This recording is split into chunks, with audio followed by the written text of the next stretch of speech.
अस्सलाम वालेकुम and welcome to all. आज हम करने लगे हैं एक ज़बरदस्त DIY।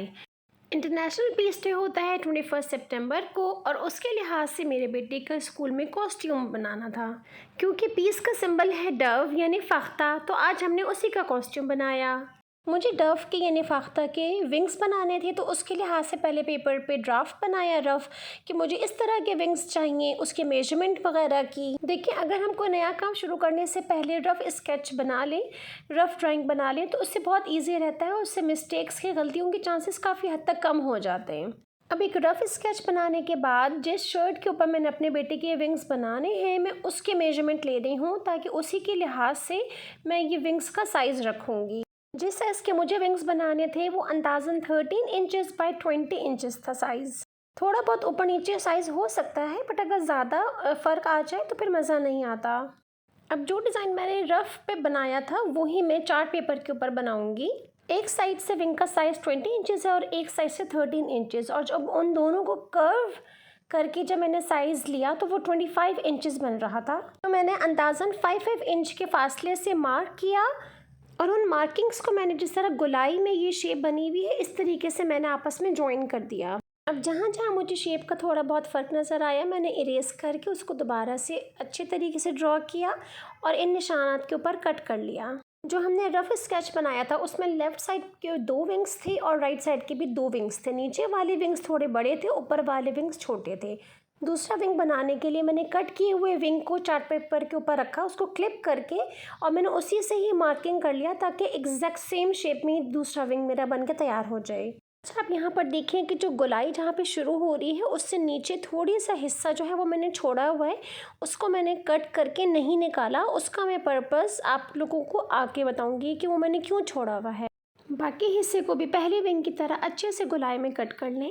अच्छा, चार्ट पेपर की front side and back side तो कुछ ऐसी होती है नहीं, तो इसलिए हमने सेम साइज़ पे कट कर लिया। और जब हम एक विंग को उलट करके रखेंगे तो एक लेफ़्ट विंग बन जाएगा और एक राइट विंग बन जाएगा।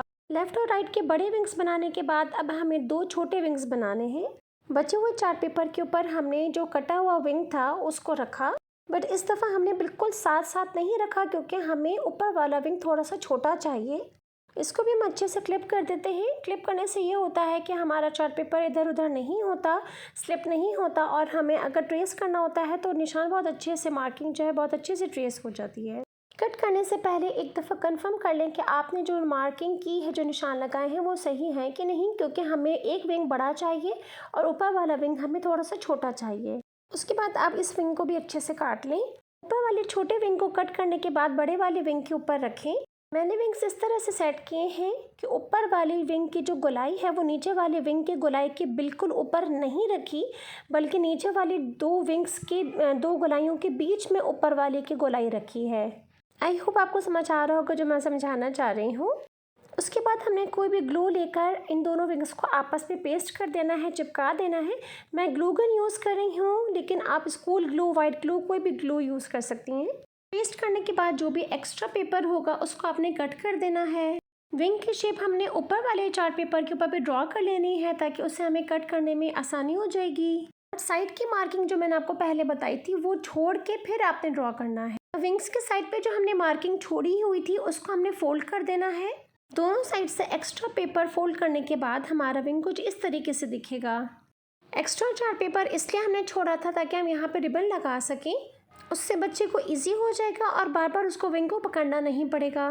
ये वाली साइड जो है वो रिस्ट वाली साइड है, यानी कलाई वाली साइड है। यहाँ पे हमने रिबन रख के सेंटर में से बहुत अच्छे से इसको स्टेपल कर दिया। मैं अपने हाथ के ऊपर रख के बता रही हूँ आपको कि इस तरीके से ये रिबन बंधा जाएगा, और सेम इसी तरीके से हमने दूसरे साइड पे करना है। मगर उससे पहले जो हमने विंग की शेप है उसमें चार्ट पेपर को कट कर लेना है, सारे साइड से अच्छे से अंदर फोल्ड कर देना है।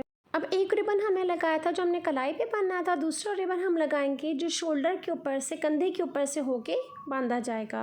रिबन्स लगाने के बाद जो एक्स्ट्रा चार्ट पेपर है उसको आप अच्छे से ग्लू की मदद से चिपका दें।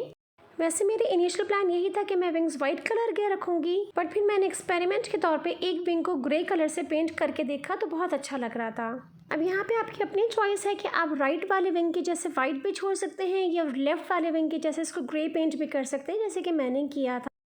अब दोनों विंग्स को साइड बाय साइड रख के मैंने दूसरे वाले विंग के ऊपर भी रिबन लगा दिया। साइड बाय साइड इस वजह से रखा ताकि दोनों विंग्स पे रिबन सेम ही जगह पे लगा हुआ हो। अब विंग के ऊपर मैंने पेंसिल से स्केच बना लिया जैसे मैंने फर्स्ट विंग के साथ किया था, ताकि दोनों विंग्स का सेम ही पैटर्न हो। उसके ऊपर फिर मैंने पेंट यूज़ किया। मैं एक्रिलिक पेंट यूज़ करी हूँ चारकोल ग्रे शेड में। आप चाहें तो पोस्टर पेंट्स भी यूज़ कर सकते हैं, वाटर पेंट्स भी यूज़ कर सकते हैं। उसके बाद मैंने एक स्पंज का छोटा सा पीस लिया, उसके ऊपर थोड़ा सा पेंट लगा के फिर मैंने विंग के ऊपर पेंट करना शुरू किया स्पंज की हेल्प से। मुझे एक्चुअली थोड़ा एक ऑम्ब्रे फॉर्म में चाहिए था, लाइक नीचे से डार्क हो और ऊपर जाते जाते थोड़ा सा लाइटर शेड होते जाए, इसलिए मैंने स्पंज का यूज़ किया। और लीजिए बेहतरीन सा आपका DIY कॉस्ट्यूम रेडी। इस तरह के कॉस्ट्यूम शॉप पे मिलते नहीं, और अगर शायद मिल भी जाएं, बट मेरी कोशिश यही होती है कि मैं घर में ही DIY कर लूँ। मुझे DIY करने में बहुत ज़्यादा मज़ा आता है। आई होप आप लोगों को मेरी ये एफर्ट, ये DIY बहुत अच्छा लगा होगा। अगर ऐसा है तो प्लीज़ एक लाइक ज़रूर कर देगा, 1 सेकंड लगता है। और चैनल को सब्सक्राइब कर देगा ताकि ऐसे ही नई नई वीडियोस आप लोगों को देखने को मिलते रहें। मिलते हैं नेक्स्ट वीडियो में, तब तक के लिए अल्लाह हाफिज़।